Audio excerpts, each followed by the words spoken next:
great pleasure for me to introduce Alan Brown to the Impact Room today. Hello, Alan. Good morning, John. How are you this morning? Very well. How are you? You well? It's bitterly cold up in Bonnie, Scotland, but the sun's out, and that's why they call it Bonnie, Scotland. Well, it's a particularly cold one here today as well, but I should imagine that Scotland tends to be a couple of degrees on the cooler side regardless. So yeah, thanks for coming on today. Alan's a customer and operational specialist in the financial services and insurance industries. Some of the organisation that Alan's worked with at a senior capacity are the likes of Ageas, Kwik Insurance Services, and the Complete Cover Group. And today, I wanted to just explore some of the challenges and pitfalls that are occurring in the insurance space specifically. I mean, we've all seen the news. We've all seen the cost of living crisis, inflation, cost of service going up and up and up. So I just wanted to jump straight into it, really, and understand how you can see, the cost of living crisis affecting insurance organizations, with customers cancelling policies mid-term, not renewing, being obviously with the inflation and the cost of service, really tightening margins constantly. What would you see as a remedy for that? What can insurance companies be able to do to improve the customer experience and show the true value of the policies to the consumer, to improve that trust, get the customers back on board, and to see the lifetime value through of a customer? A real juicy one to start with, John. I think you said yourself, regardless of the news, we're all feeling the pinch, ourselves. I think the first thing to really point out is that, whilst there's so many different insurance products, the reality of it actually is car insurance and perhaps building insurance related to your mortgage is the only compulsory ones that you need to take out. The rest are very much optional, guided, but you only have to look at the recent, I think, number of people that have cancelled pet insurance that's been in the news as a result of cost of living, and unfortunately, pets not being wanted as much as they were before. You mentioned a word about trust. I think as an industry, insurance has to become a more trusted industry. It has to change its framework and work really hard to look at how it can actually broaden the appeal to the consumers. And I think, what it can do without a doubt is that we're in a data-rich environment. It's how does it use data to actually connect with customers that engages them. And I do think it's actually quite emotional. We're all consumers, but ultimately the brands that we spend most of our money actually with are ones that we're engaged with. And why are we engaged with them? I would say probably for a couple of reasons, and that is they make you feel valued, either through their pricing or how they actually reward your interaction with you. And they're very easy to interact with. I think long gone are the days where, unfortunately, I'm old enough to remember this, that, insurance was obtained through the Yellow Pages. It used to be that thick, just an insurance on its own, and people would trawl through phoning 6 or 7 different companies. Consumer times are so different. They just want a very much technology-led, easy journey that ultimately will lead to price. And I think that where companies have got to get to is effectively got to get to in the ballpark of where that risk is. So if you make the top 3 or the top 5, then customers will probably have a look at a drill down. Maybe if they've had a claim, before, then in terms of what's the claims experience like, they'll look at the value and reward that they're getting as being a new business customer to that company. They'll read reviews that are so easily accessible these days. And I don't think there'll be one single factor that will make that customer's decision. There needs to be multiple factors in that decision. But that's what makes the job of companies like insurance companies that challenge, that they have to be excellent across a number of different streams in order to engage with that customer. Absolutely. I think you highlighted there that technology is going to have an absolutely massive impact, definitely for this consumer of tomorrow as much as today. And I know that there's, pretty much everybody that I'm speaking to at the moment in some form or capacity is going through a change and transformation or is focusing on technology. Clearly, with the larger organizations with multiple acquisitions over the years, it's a little bit tricky, to say the least, to actually align that. As they're going through the sort of process, obviously there's a number of pitfalls in terms of the delivery of the projects to enable them to get there. I mean, what would you say are some of the highlights to sort of look out for, or how do you manage it to get to the end piece of the fully interacting sort of technology that a consumer would be demanding? I think in terms of it's a challenge that businesses and the industry have had, not just for today, it's been going on for the last 30 years. And I mean, clearly, from my experience related to the question posed, John, I think there's maybe a handful of factors that would lead to success. Some of them sound very simple and very logical, but quite often they're actually the pain points of organisations when they're deploying technology. So let's start. I mean, for me, in terms of it's very much the business case is the first one. You need to make sure that all the costs stack up. The key benefits are meeting the objectives, and it's not just about bringing yourself up to the 21st century. It's very much about future-proofing, your business. It's about looking ahead. Is it actually aligned to the business strategy? And in many cases, as we see, through M&As and sale processes and acquisitions, does it make actually the deployment of new technology attractive for a sale process rather than an inhibitor, which can often be in terms of the case.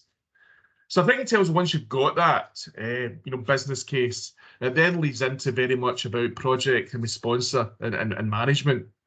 That's so absolutely key, that proper governance is around these types of projects.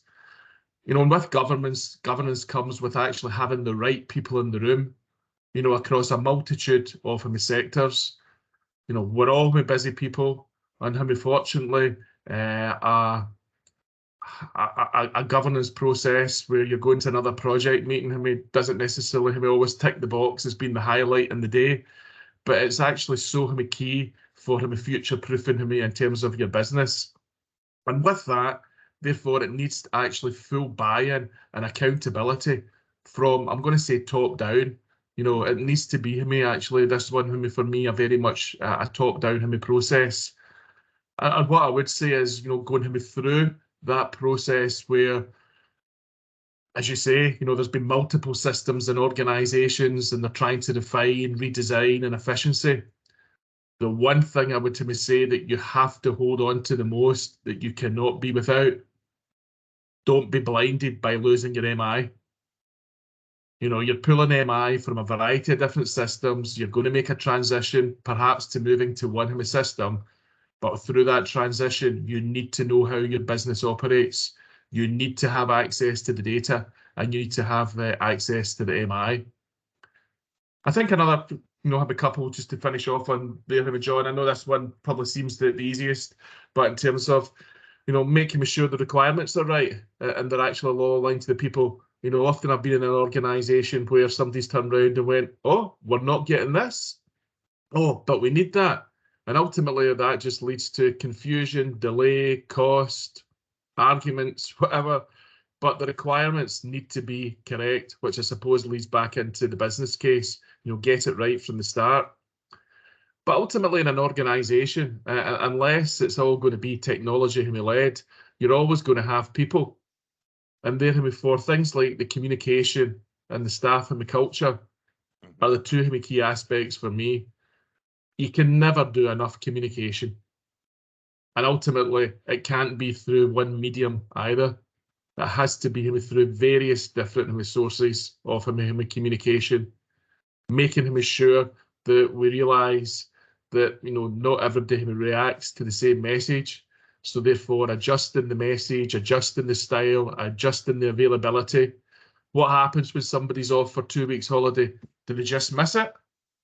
Or do you actually future-proof it to making sure that communication is actually at the essence of the business to maximise some of that engagement? And allow that staff culture, you know, bring them on the journey with you. You know, have your demo machines, allow them to play, you know, look for feedback. You know, ultimately human nature being what it is, you know, when you're doing large system change and process improvements, it's significant change in an organization. And not everybody embraces some change as much as we would like them to do. So, you know, have your fun days, you know, make it as rewarding and as interactive and as engaging as you can.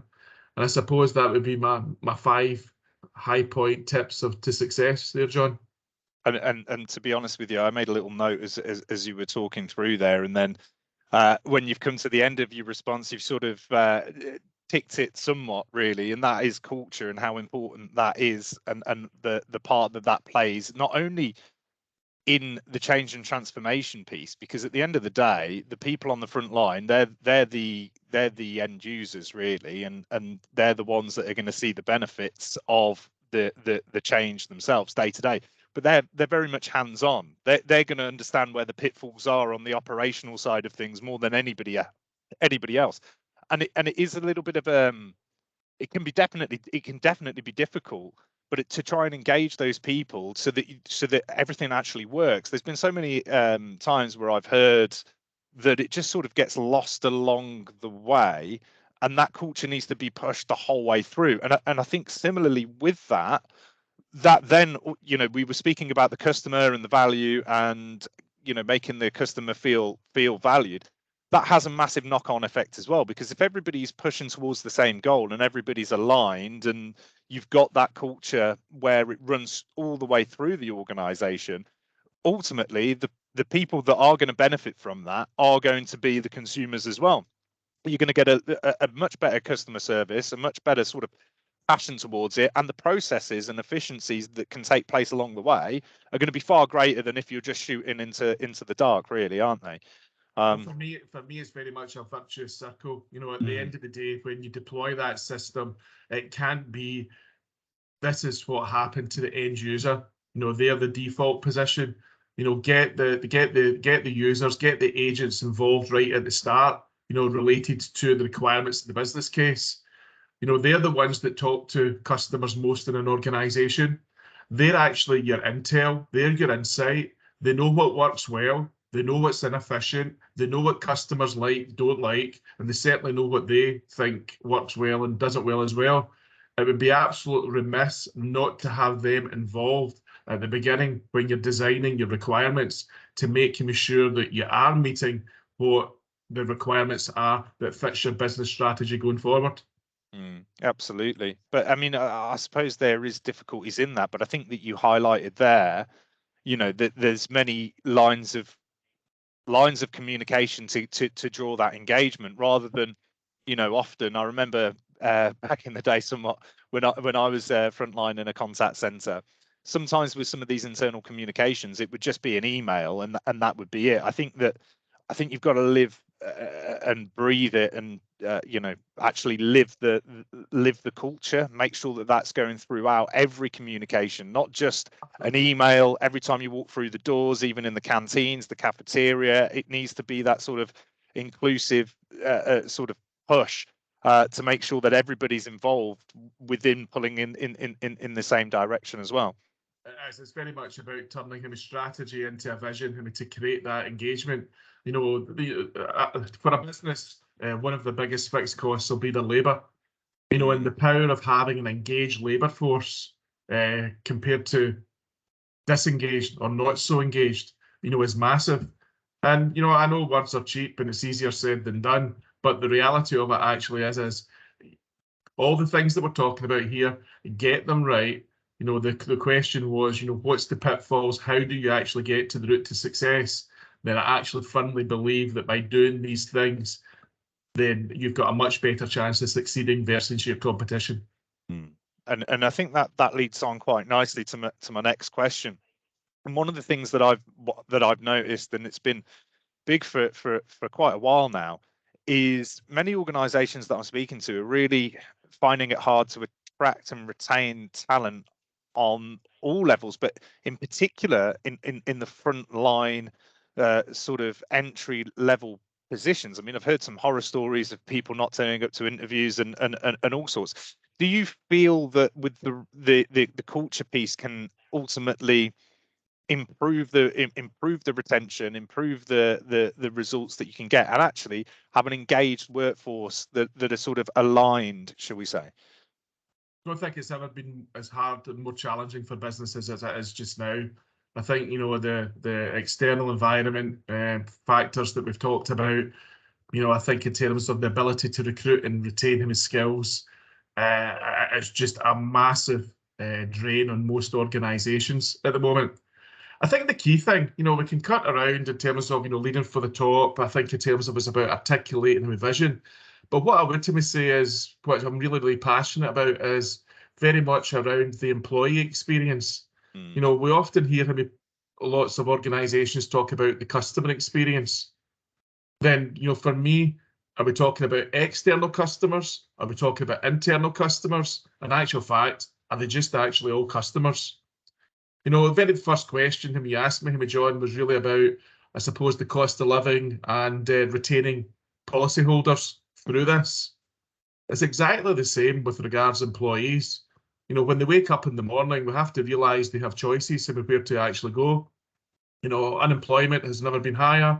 Lower. Unemployment has never been lower. The ability to switch jobs has probably never been easier. And therefore, we need to really understand what employees are looking for in businesses and be able to engage with that with as much focus as what we do for customers that actually pay us their hard-earned cash. And I think, you know, more employees are very much are interested in ECG, you know, what's their environmental policies, and therefore companies really have to have a very clear vision and purpose as to their values, because that's what people actually want to sign up to these days. You know, there is a much higher degree of interest, and that has to actually come from leaders. You know, they need to speak with purpose, and they have to have role model behaviours. And therefore, the systems and processes that follow need to reinforce all of those things, because when there's a chink, then that's actually where it actually breaks me down. You know, but people need to go into an environment where it's learning. You know, I was reading an article. I've got two 13-year-old boys, and I read an article the other day which really did, you know, has stopped me. And in terms of him in their career lifetime, they're probably going to have to reskill him 3 times. Because ultimately 30% of the jobs in the next 5 to 6 years, we don't know what they are today. So therefore, how do you go and be an organisation that's not just actually for today, but it has life learning skills that transitions and not only helps that employee, but obviously helps that business, because that business is going to have to change and understand the skills and requirements of what are not just today, but in 5 or 10 years' time. And I think, you know, you can go and ask Chat GPT or ask whoever you want. But if you look at what's the top 10 jobs in demand in the year 2030, you know, they are quite different than what they are today. So how do we make him sure that we're creating a culture of learning, engagement, that not only assists employees, but actually future-proofs their businesses as well? Yeah. And I think just through speaking about it, everything sort of touches everything else. You know. So if you look at what you mentioned there, you know, looking at the SEGs and the environment and the values of the organisation to attract talent, attract that front line, and their experience. It's almost the same as the customer as well. You know, the customer wants to see the same values as somebody that's working, you know, for your organisation. People want to be aware of, you know, what And I suppose in a way, I know that that we mentioned trust is a big thing within insurance, which has dwindled, shall we say, and has sort of come down over the years, right? But I suppose when you promote the values of the organization, and if the environment is very important, EDI as well, for an example, these things are if you truly believe in them and they're within the values and they're within the culture of the organization, then that is going to emit that message over to the customers as well. So not only would it be the customers that you'd see a direct benefit from, you'd also get a more engaged workforce, which are likely to be more efficient and more productive. And it enables, with the right culture, flexibility of direction as well, because if your culture is set in learning, development, coaching and changing, where in the future, as you quite rightly mentioned there, you're almost future proofing yourself as well, because the constant evolution almost will be ongoing from minute to minute, day by day, right? So Well, yeah. without a doubt, I mean, there's correlation between, higher tenure and higher employee engagement, leading him to higher customer satisfaction. I mean, at the end of the day, the employee who can't actually change the price on the renewal letter, they can't change the systems that they operate with, but they do have an influencing factor. Albeit there's a number of factors in the journey. But I think in terms of the businesses that I think focus on customer engagement being customer internal and external, and do it well, will be the ones that create their leverage, in the marketplace. Let's be honest, a customer and employee, both of who join an organization through either employment or through becoming a customer, do so because they want to, they see value in the proposition. But if they cancel or they retain or don't retain, or alternatively they exit if they're an employee, it's because they've lost that vision. They don't want to stay. That journey that has been so expensive to bring on board either an external client or an employee, that money is down the drain. And ultimately, companies will get the benefit through more happy customers, less attrition, higher employee engagement, better efficiency, ultimately more profitability. But they will actually stand out from, I would say, the majority, because what we're just talking about here, John, isn't being executed actually very well at the moment. Yeah, absolutely. And it is very interesting. And I'm sure that we could talk all day about it, but unfortunately, the time's running out. But some really, really good points, really, and it does open you up to realise that everything is sort of interlinked. Technology is definitely the future. I think that the right culture, the right message, and having that vision is very important as much as engagement is. If I think, as we mentioned there, if you can engage your frontline staff with the things that matter, such as the technology that they will be using, it makes them, it gives that inclusive sort of values to it, which is more engaging, which is likely to lead to a longer tenure, which is likely to lead to a more engaged and happy workforce, which ultimately then leads to a happier sort of customer, better customer experience, and ultimately a longer tenure or a longer sort of lifetime value of that customer. So ultimately more profitable. But like you said, it's easier said than done for sure, but it's definitely something that I think that the industry can get there. It just needs to keep on going in the right way, and I think it comes from the top down, and that needs to be really the focus for a number of organisations at the moment. So sounds like we've got the blueprint to success, John. Absolutely. Me and you will take over the world, Alan. It's just the doing of it, right? But no, it's been an absolute pleasure to have you on today. Really appreciate your time. Really enjoyed the conversation. Until next time, essentially. But thank you very much. My pleasure, John. Thanks a lot. Cheers. Take care. Take care. Bye.